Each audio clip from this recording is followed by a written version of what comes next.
Todavía son buenos días, sí, todavía son buenos días. Buenos días. ¿Cómo les va? Bien, qué bueno verles nuevamente. ¿Qué habrá querido decir el pastor Carlos con 45 minutos de predicación? Es que yo me muevo en el Kairos de Dios. Perdón, chistes internos. Mm, Pero yo tomo un poquito de agua para no demorarme tanto.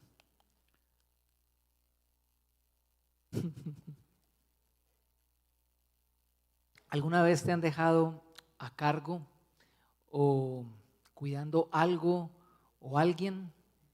¿Alguna vez te han dejado a cargo de alguien o algo? ¿Sí?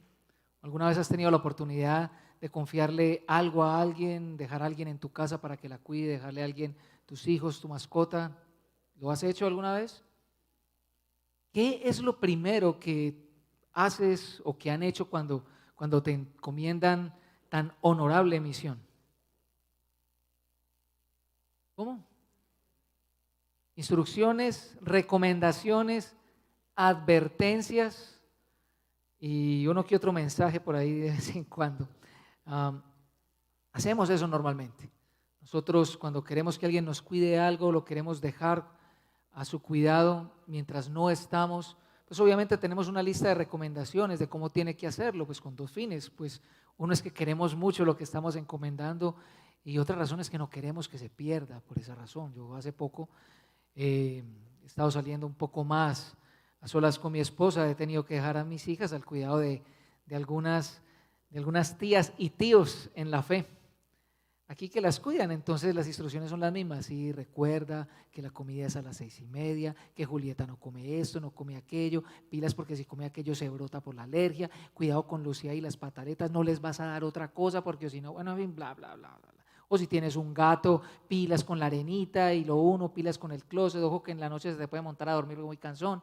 En fin, advertencias es lo que normalmente hacemos cuando queremos que alguien que no somos nosotros cuide lo nuestro. Desde la semana pasada empezamos a ver en el Evangelio de Lucas que Jesús está siendo muy puntual acerca del deber y del quehacer de sus discípulos una vez Él se vaya. La semana pasada en boca de Pastor Carlos estuvimos estudiando acerca de los tiempos finales. Claro, Jesús no va a estar, entonces está ya dando advertencias muy serias porque Él no va a estar. Cosas que ellos tienen que estar pendientes y qué actitud deben tener. El día de hoy la instrucción, siguiendo ese orden de ideas, quizás este texto es el cierre de ese tema que se comenzó a tratar la semana pasada. Y hoy la instrucción es que ellos cuiden de aquello que es lo que hace posible que ellos y nosotros podamos seguir a Jesús prolongadamente, fielmente, nuestra fe, nuestra confianza en Él. Así que yo quiero invitarle a que leamos Lucas capítulo 18, versos del 1 al 8. Lucas 18, versos del 1 al 8.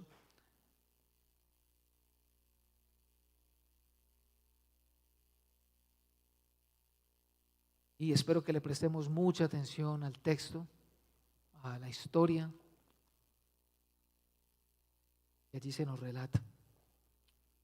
Jesús le contó a sus discípulos una parábola para mostrarles que debían orar siempre sin desanimarse. Les dijo: había en cierto pueblo un juez que no tenía temor de Dios ni consideración de nadie. En el mismo pueblo había una viuda que insistía en pedirle: hágame usted justicia contra mi adversario. Durante algún tiempo él se negó, pero por fin concluyó: aunque no temo a Dios ni tengo consideración de nadie, como esta viuda no deja de molestarme, voy a tener que hacerle justicia, no sea que con sus visitas me haga la vida imposible. Continuó el Señor: tengan en cuenta lo que dijo el juez injusto. ¿Acaso Dios no hará justicia a sus escogidos que claman a Él de día y de noche? ¿Se tardará mucho en responderles? Les digo que sí les hará justicia y sin demora. No obstante, cuando venga el Hijo del Hombre, ¿encontrará fe en la tierra? Esa es la palabra del Señor. Esta mañana el Señor la bendiga y nos bendiga a todos. Un poco de contexto. Jesús viene hablando con los fariseos y con los discípulos acerca del tema de la llegada del reino de Dios. Los fariseos le preguntan que cuándo vendrá el reino de Dios y Él les dice que no será con señales, no será una visita pomposa como todos le esperan, gloria y esplendor. De hecho les dice, el reino de Dios ya está entre ustedes, estoy aquí. El reino de Dios ya lo estoy inaugurando en mi persona. Luego Jesús se dirige a sus discípulos y empieza a hablarles ya del reino de Dios en términos de su segunda venida. ¿Por qué? Porque les dice que evidentemente todo lo que va a suceder tiene que ser después de lo que va a pasar con Jesús, su crucifixión, posterior resurrección. Dice Jesús que el día del Señor será un día que van a anhelar mucho, que lo van a ansiar. ¿Por qué? Pues por la razón de que serán días duros. Una vez Jesús ascienda nuevamente a los cielos, experimentarán tiempos muy, pero muy duros. Llegarán personas con una elocuencia, filosofías tremendas, lógicas, razonamientos, populismo de pronto, y vendrán y engañarán a muchos haciéndoles creer que son Cristos. Jesús dice, no les hagan caso. Será un momento inesperado, pues la gente, como en los días de Lot y de Noé, Jesús no habla de pecado allí desbordante ni de inmoralidad, sino que habla de días comunes y corrientes donde la gente está muy preocupada por sus cosas, por la recogida traída de los niños, por la quincena, que por la boda de este, que por la fiesta de aquel, la comida. Serán días así, días tan comunes y corrientes, muy despreocupados o más bien preocupados en sus propias cosas. Pero repentinamente, dice Jesús, llegará juicio y destrucción. Será un momento para huir sin escatimar bien alguno. Así que si a mí me toca dejar el bafle Bosé, lo dejo. Toca dejarlo. Bueno. Y es allí, en medio de la tensión, en medio de estas palabras tan llenas de incertidumbre, quizás de desánimo, porque Jesús no da señales claras, Jesús no da fechas de calendario, no da horas, no da días, no da nada de eso para que ellos lo tengan en cuenta. Jesús les está hablando es de estar pendientes, de estar velando. Es allí donde Jesús les deja a sus discípulos, a los que le van a seguir, el mejor recurso que un discípulo o seguidor suyo puede tener a fin de cuidar su fe en este tiempo donde sigue avanzando el reino de Dios y el tiempo en donde se complete de una manera plena. La oración es el mayor recurso. No les voy a dar calendarios, no les voy a dar horas, no les voy a mandar pistas. Les voy a dejar la oración, está diciendo Jesús. Así que Jesús quiere que sus discípulos aprendan y estén conscientes de su deber de orar constantemente y sin desfallecer. Siempre es la palabra. Por eso les cuenta la parábola de un juez injusto que le hace justicia a una viuda que muy insistentemente le está pidiendo que le haga justicia con su adversario. Y él cuenta esa parábola a fin de que ellos vean que a diferencia de este juez, Dios sí está dispuesto a responder rápidamente las incesantes oraciones de los suyos. Aún así, Jesús les deja una pregunta para pensar y meditar. Así que, como han visto ustedes en el mensaje que les ha llegado de la transmisión, esta predicación se llama Haz justicia, Señor. Y cómo orar sin desanimarse. Y probablemente le dé unos tips, algunas cosas para hacerlo, pero voy a darle más bien 3 reflexiones o 3 realidades que usted debería pensar para orar sin desanimarse. Espero que estas 3 realidades alimenten su ser cada vez que pierda ánimo o pierda corazón. Primera es: la oración constante es una constante necesidad. La segunda es: la oración constante es un privilegio. Y la tercera es: la oración constante nos ayuda a vivir a la luz de la vida eterna. La La oración constante es una constante necesidad, la oración constante es un privilegio y la oración constante nos ayuda a vivir a la luz de la vida eterna. Sí, reflexión número 1. Por naturaleza, el ser humano tiene necesidades.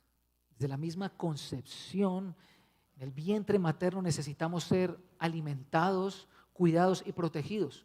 Los psicólogos del desarrollo enseñan y escriben en sus diferentes libros o las charlas que uno va en crecimiento y desarrollo que un bebé en gestación necesita desde ahí ser querido, aceptado, amado.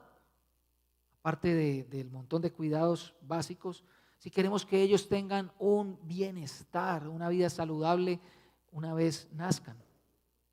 Y dichas necesidades nos acompañarán el resto de la vida. Somos seres humanos necesitados. El psicólogo Abraham Maslow, se lo debe conocer, es quizá la persona que más ha estudiado acerca del tema de las necesidades humanas y las ha clasificado en una gráfica que se conoce como la pirámide de Maslow, ¿verdad? De pronto en el mundo empresarial se conoce mucho, en el mundo del marketing. Maslow identifica las siguientes como necesidades básicas. Primero, las necesidades fisiológicas, que son aquellas necesidades físicas que toda persona necesita para sobrevivir. Luego tenemos las necesidades de seguridad.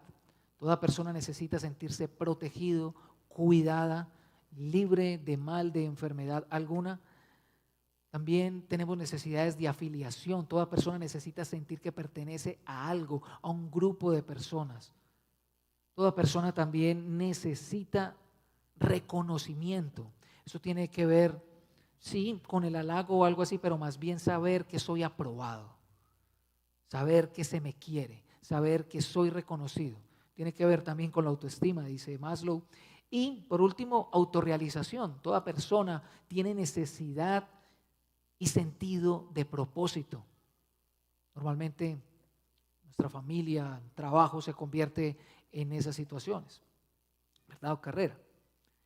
Y Maslow afirma que de no ser suplidas, piense por lo menos en las fisiológicas, una persona no va a poder sobrevivir en el mundo.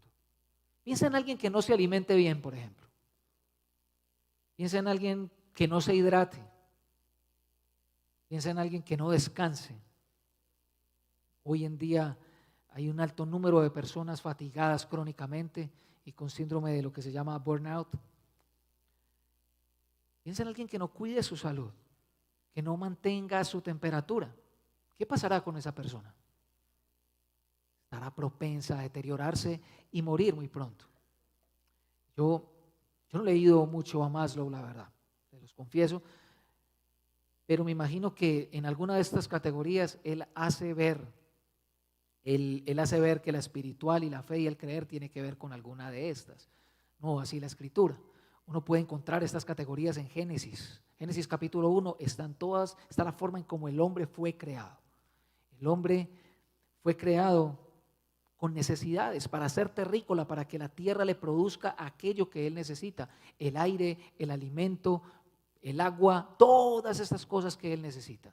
El hombre fue creado también con una sensación de seguridad. En el jardín era protegido, era cuidado. También el hombre fue creado con un sentido de la afiliación. El hombre pertenecía no solamente a la tierra, sino que el hombre fue creado como un ser en relación. El hombre fue creado de manera social, no fue creado en una isla. También el hombre era reconocido allí, era amado porque Dios le dio. Dios lo hizo imagen y semejanza de él, le dio dignidad. Y el hombre se autorrealiza a través del trabajo. Pero ahí hay una necesidad que quizá Maslow desconoce, es la necesidad quizá que está más a la base y fundamento de todas las demás, aún por encima de la comida misma, la necesidad de Dios. Salmo 102 dice que Dios expira sobre el hombre y le da la vida, le quita el aliento y el hombre vuelve al polvo.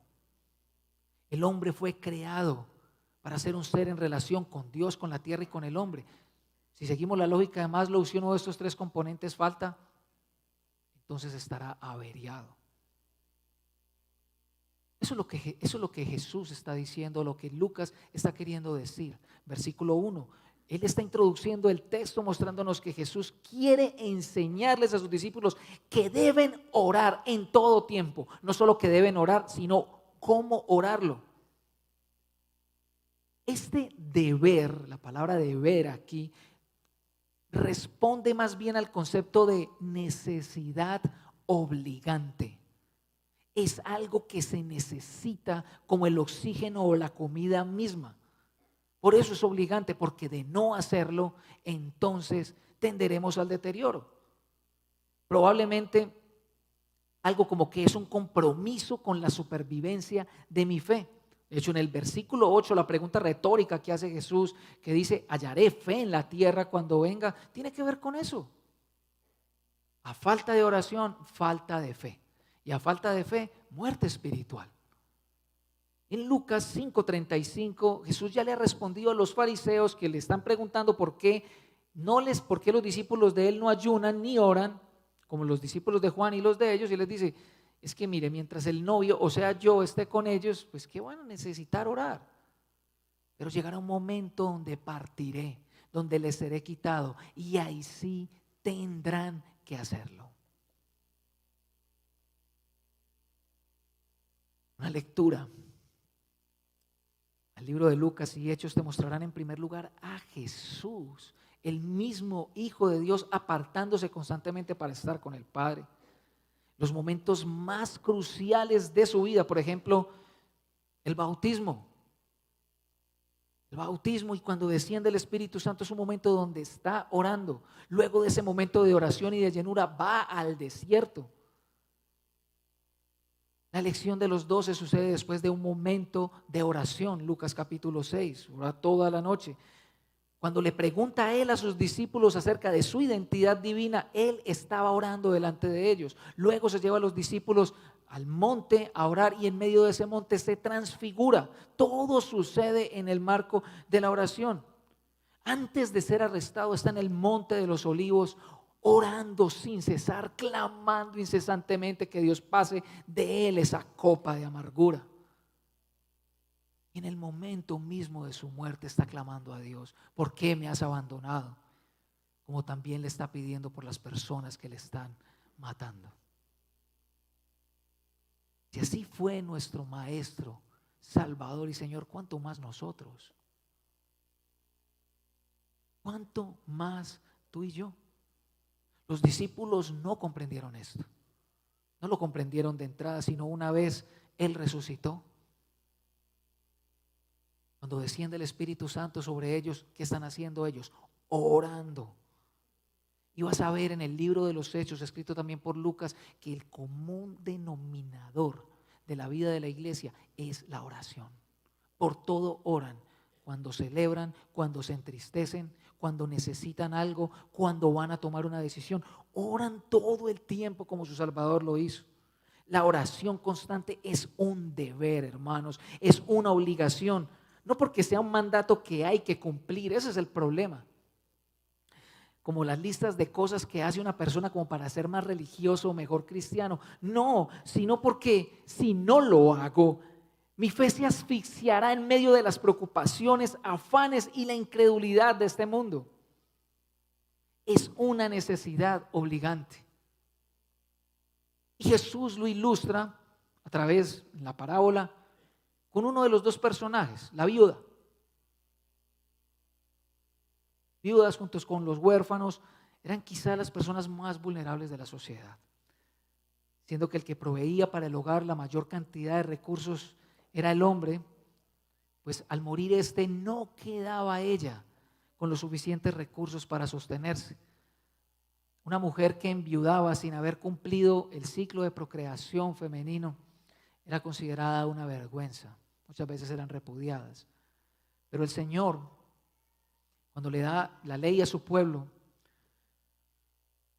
es muy explícito al advertirles que su responsabilidad era cuidarlas. cuidarlas, sostenerlas, ayudarles, no dejarles morir, no dejarlas en el camino, sostenerlas. No hacerlo acarreaba maldición. Pero para tiempos de Jesús, las viudas en su mayoría eran mendigas. Esta viuda de la parábola no solamente acarrea su precaria condición, sino que hay alguien que le está haciendo daño. Probablemente pueda estar sufriendo una extorsión dada su condición. Ellas, por falta de recursos, eran propensas a que alguien las oprimiera, eran propensas a la usura. Probablemente ella le debía dinero a alguien, la está ahorcando, la está asfixiando, le está quitando lo poco que tiene, le está pidiendo más, la está amenazando. Ella no tiene forma de hacerle frente a esta situación, salvo ir a una de las personas que Dios puso para defenderla. Pero dado lo que hemos visto de este juez o cómo está funcionando la justicia de ese momento, es decir, justicia aquí parece estar a favor del que más tiene y el que no, como que no se le importa mucho. Uno tiene los medios para transar y para comprar a este juez. Cuenta con dos recursos: su voz y su tiempo. Así que ella se va a hacer oír todo el tiempo que sea necesario, día y noche, hasta que sea vindicada.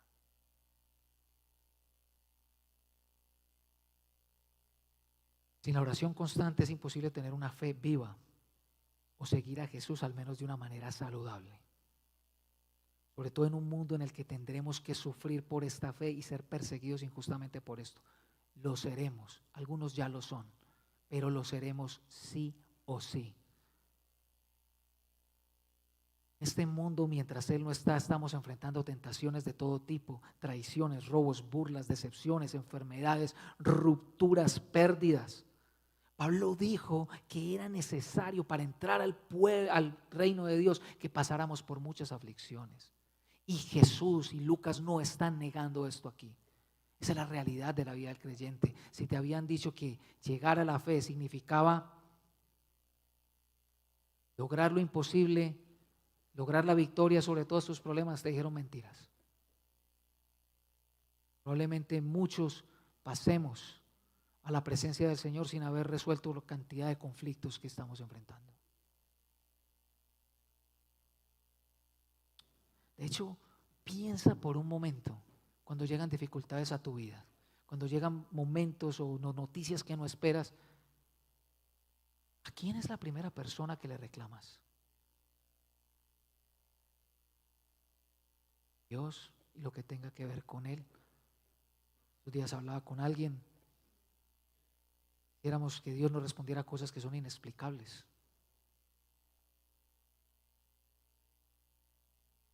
Sin embargo, cuando la vida de oración es constante, a más sufrimiento, a más dificultad, a más incertidumbre, más anhelo de Dios tendremos. Más desearemos que venga pronto a restaurar todo y traer completamente su reino de justicia, de equidad, vida eterna y fin del dolor. Esta es la oración de la que está hablando Lucas. Esta es la oración. La oración, o sea, el anhelo profundo que se convierte en ruego y clamor para que Él venga ya. La segunda petición del Padre nuestro: venga tu reino. En esta oración no hay un interés en mí ni en mis deseos no cumplidos.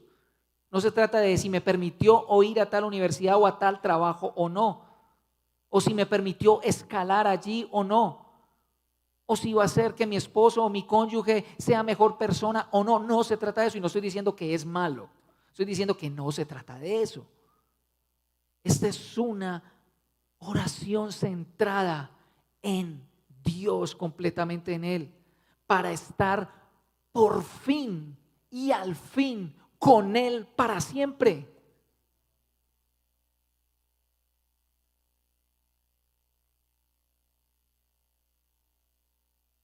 Un tip en este punto puede ser que para orar sin desfallecer hay que sabernos completamente frágiles y necesitados carentes de que tenemos los medios para prevalecer por nosotros mismos.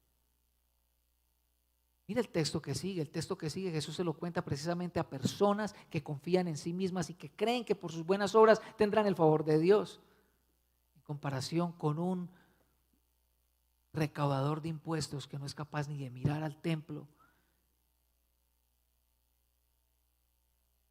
quien solo de Dios puede recibir su justificación. Para la oración constante necesitamos estar conscientes que solo tenemos un ayudador y defensor, Dios mismo. Dios mismo. ¿Cómo te acercas a Dios? ¿Sobre la base de tu buena semana? ¿Sobre tu profunda necesidad?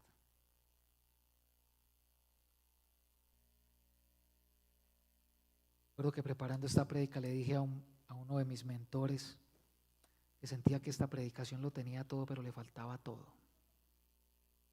Decía, ¿y qué es lo que le falta? Yo decía, le falta a Él.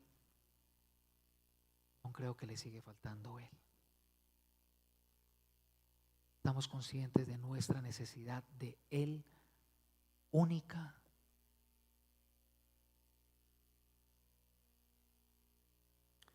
Número 2. La oración constante es un privilegio. Hablemos un poco más sobre la parábola. El otro personaje, de hecho el primer personaje que se menciona en la parábola es un juez. Para el pueblo judío, un juez, y quizá para nosotros podemos conseguir con el pueblo judío, los jueces eran autoridades encargadas de impartir justicia, es decir, de hacer y decidir lo correcto en casos donde la ley era quebrantada, castigar las ofensas malintencionadas o sin intención que perjudicaran a una persona en particular o dañaran el bien común. No obstante, la justicia en el Antiguo Testamento no se queda ahí. La Escritura entiende que una persona es justa cuando ama al Señor su Dios con todo su corazón, con toda su mente y con todas sus fuerzas, y al prójimo como a sí mismo. Por tanto, el juez tenía que ser el primer garante de este par de principios. Debía temer a Dios como juez de toda la tierra y debía estar preocupado por las necesidades de otros cuando cuestión de injusticia se tratara. El juez, Deuteronomio, no podía torcer la justicia, no debía actuar con parcialidad, debía rechazar sí o sí el soborno. Y enfáticamente, si uno pudiera resumir como lo hace enfáticamente Deuteronomio, era un esclavo de la justicia. Vivía sí y solamente por la justicia. Tremendo, ¿ah? Qué rico una persona así. Especialmente velar y proteger y defender a las personas más necesitadas del pueblo de Israel. De hecho, una señal evidente de la justicia de Dios a través de toda la Biblia es el trato a los pobres, necesitados y extranjeros. El buen trato y la generosidad, la caridad con ellos. Es un llamado de todo el pueblo de Dios a atender a las personas que no tienen recursos para valerle por sí mismas en medio de esta sociedad, ya sean o no de la familia de la fe. Pero el texto mismo describía a este hombre sin ninguna de estas dos cualidades, no tiene nada de estas cualidades. No tiene temor de Dios, por lo tanto no se preocupa por la gente. El texto usa la palabra no tiene consideración por el hombre, pero de una manera más amplia se puede entender como que es un hombre que no tiene vergüenza delante de otros, que no tiene escrúpulos, es inescrupuloso. Es un hombre centrado en sí mismo. Ha sido un hombre que se ha dejado comprar por el poder de turno, algo parecido con la realidad. Uno de esos que al escuchar un caso lo primero que pregunta es CBYA. ¿Cómo voy yo ahí? Y no le importa, él es alguien consciente. Miren que él habla, cuando va a hacer justicia piensa, pues yo soy esto y esto y esto, pues, ¿qué va? Lo admite.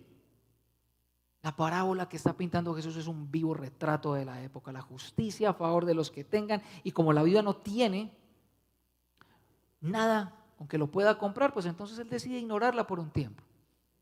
Sin embargo, la insistencia logra su cometido. Tantas veces va el agua al cántaro que al fin lo rompe. Observa que ella no conmueve al juez, ella no lo convence de su falta de temor de Dios, ni falta de su misericordia, ni empatía, ni nada. Más bien se la refuerza, le refuerza que él es un egoísta, un corrupto. Lo que logra ella es fastidiarlo. ¿Y de qué manera? Lo fastidia.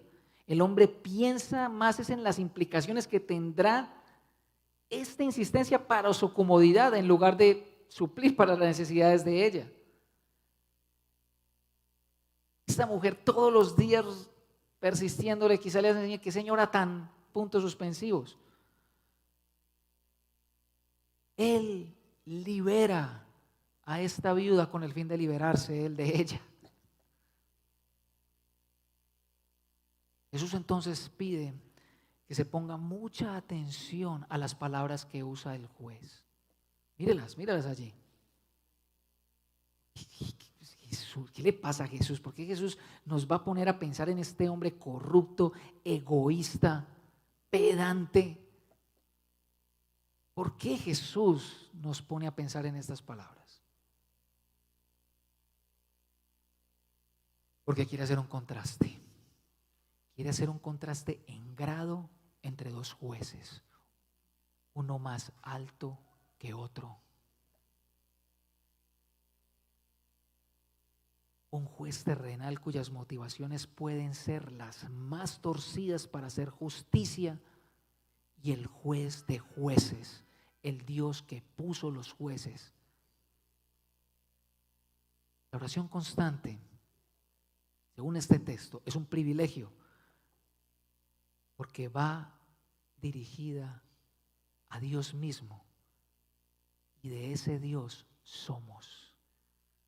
A ese Dios pertenecen los suyos. El pastor de sus ovejas. Si lo que hay detrás del acto del juez injusto es su propio interés, lo que motiva a Dios a responder las oraciones y a hacer justicia es amor por los suyos. Todo clamor incesante, la palabra ya cambia, no es oración, es clamor, es ruego, es grito. Él lo responderá inmediatamente, porque toda injusticia cometida contra sus escogidos es una justicia cometida contra Él. Lo que es con ellos es conmigo. Por lo tanto, implicaciones, no estás solo. No estás solo. No tenemos nuestra voz en un vacío a ver si de pronto lo tenemos a Él y Él nos tiene a nosotros. Él es nuestro y suyos somos. ¿No te parece hermoso?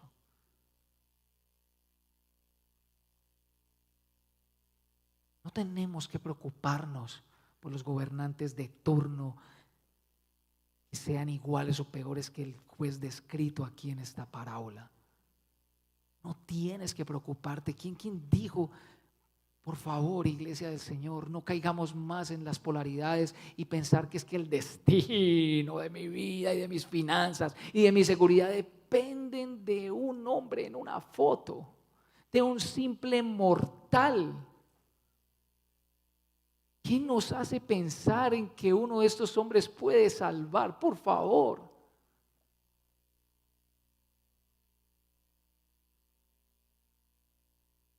El único que defiende la real causa de sus afligidos en medio de tiempos adversos es un juez en el cual no hay sombra de oscuridad.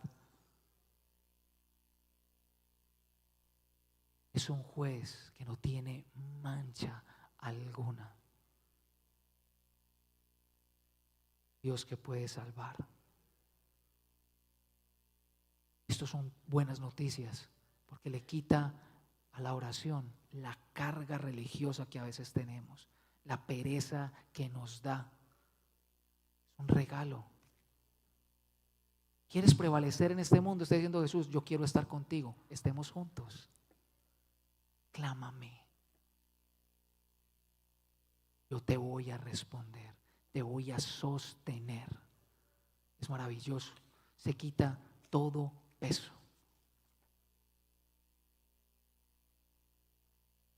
Tercero, la oración constante nos ayuda a vivir una vida a la luz de la eternidad.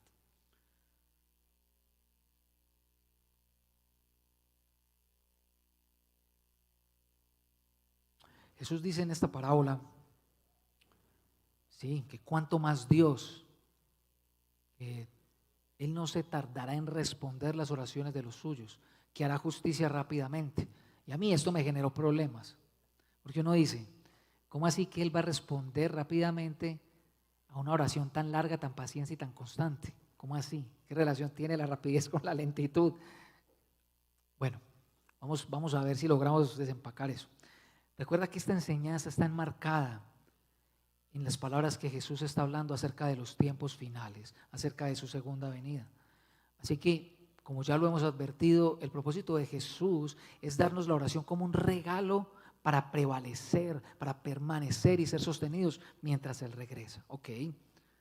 Él advirtió claramente que no deberíamos estar ya preocupados por las cosas y afanes de este mundo.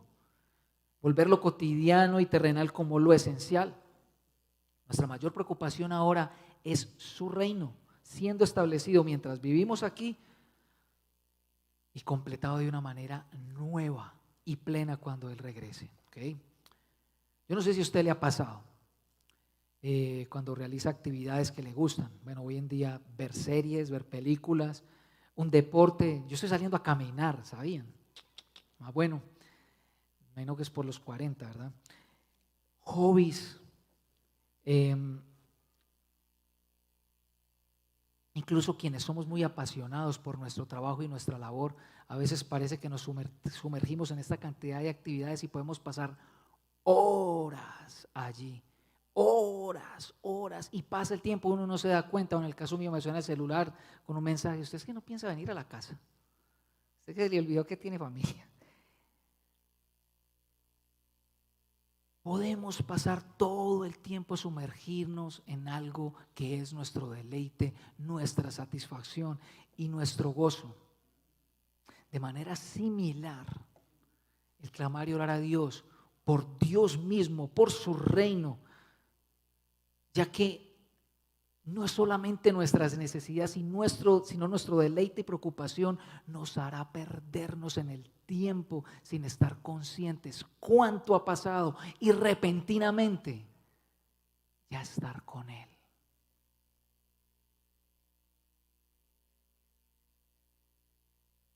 Por eso el recurso es tan maravilloso. Ya que lo único que quieres es estar con Él, no vas a escatimar tiempo. Y será corto, cortísimo. Y debemos entender a la luz de la eternidad que en ella este tramo terrenal es nada. La Biblia habla de la vida aquí en esta tierra como está, caída. Habla como el pasto que crece, se corta y se echa en el fuego. Habla de la vida humana como una flor que hoy es, pero mañana se marchita y luego es cortada y quitada. Es efímera. Nuestros años pasan con una rapidez impresionante.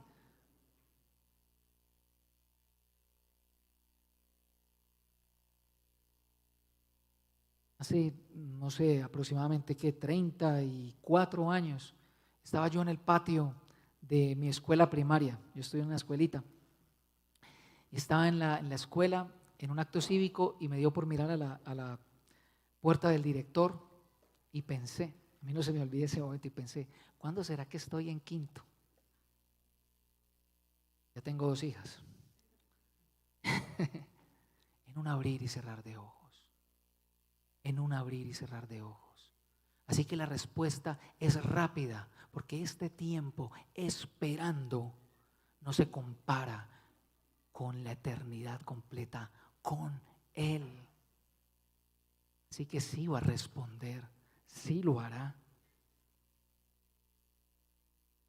El problema con las preocupaciones por las cosas terrenas es que al darles una importancia mayor que la que le podemos dar a Dios, nos hará desviarnos de lo que verdaderamente es importante. Nos hará perdernos en un mundo limitado viéndolo como eterno. Mientras más preocupados estemos por su reino, mayor será nuestra esperanza y nuestro gozo. Con más pulmón cantaremos y daremos testimonio de nuestra esperanza. Más bien haremos a otros más generosos, más agradecidos, más involucrados en la vida y las necesidades de nuestro barrio, de nuestra ciudad y sobre todo en la familia de la fe. Más otros nos verán y dirán, ellos no son de aquí y yo quiero ser de donde ellos son. Pero la mayor razón del por qué la oración constante nos ayuda a vivir a la luz de la eternidad es porque será un anticipo, créeme, muy certero, no solamente de lo que vamos a vivir allí, sino de la clase de relación que gozaremos con Él. Lo veremos cara a cara. No tendremos necesidad de la luna, del sol, del bafle bosé. Su voz será suficiente, será única, será todo lo que necesitemos.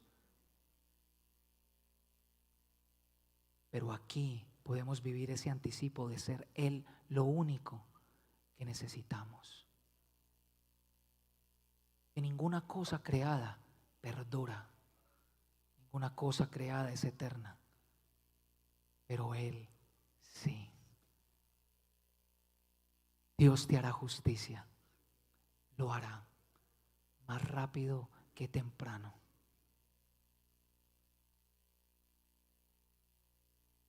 Para que tengas ánimo y cobres fuerza, quiero citarte la Escritura en su historia misma. Jesús fue prometido por Dios y esperado con oraciones de largos años. Y fue una viuda quien sin cesar de ayunar y orar cargó al Salvador y no cesó de dar gracias y decir, este es. Pero el segundo ejemplo es la vida misma de Jesús. Hebreos 5, versículo 7. Leámoslo y terminamos en 45.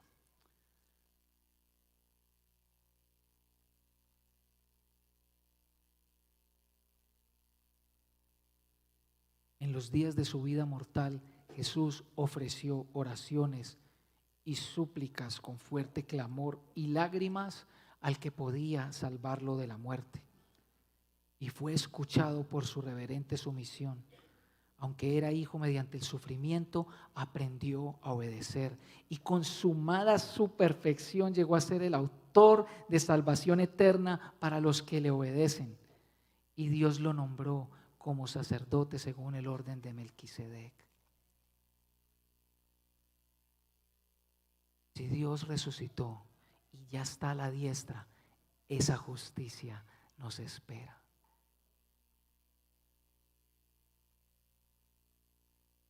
Probablemente usted como yo estamos en déficit acerca de orar constantemente.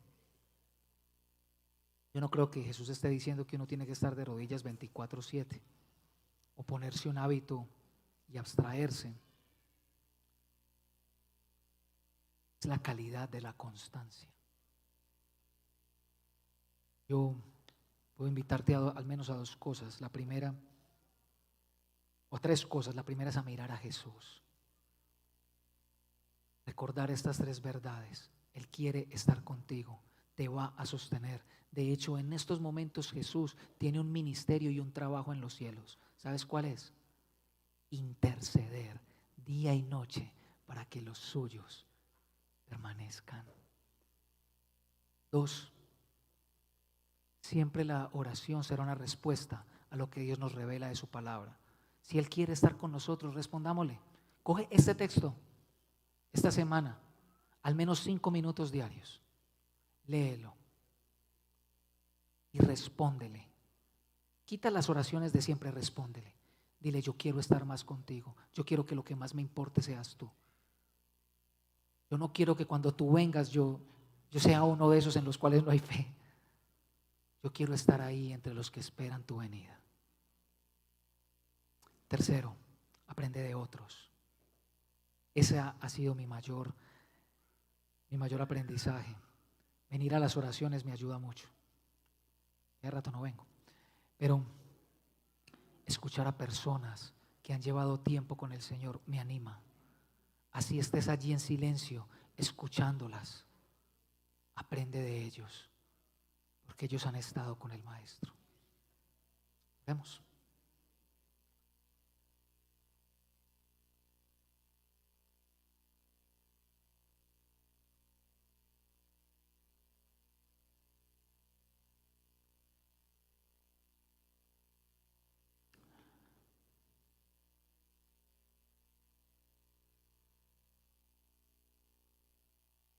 Señor, cuando uno trae a la cabeza un texto como que tu carga es ligera y fácil, es verdad. Sobre todo cuando tú nos dices que quieres estar con nosotros. Que al estar contigo todo ruego vale, todo clamor, toda lágrima.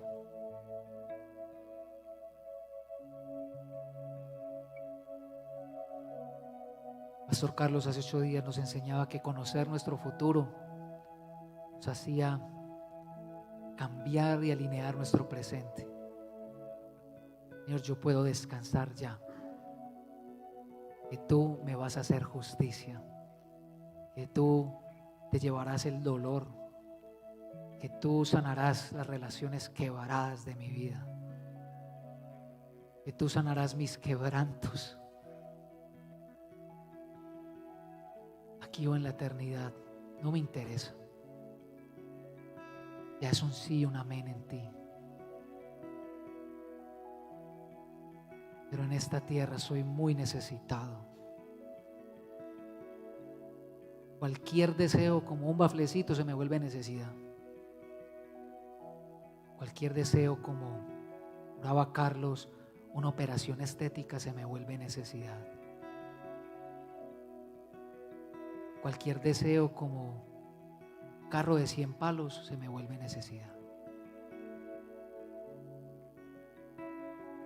Cualquier deseo como una maratón de Netflix se vuelve necesidad constante.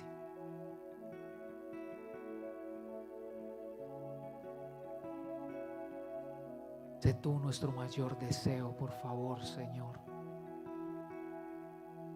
Tú prometiste en un texto parecido a este que tú le harías bien a los tuyos. Tú les darías tu espíritu porque tú eres un Padre bueno.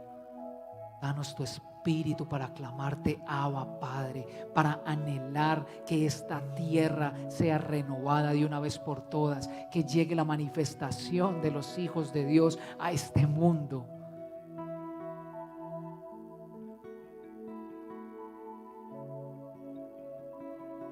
Señor, en este texto tú contrastas tu fidelidad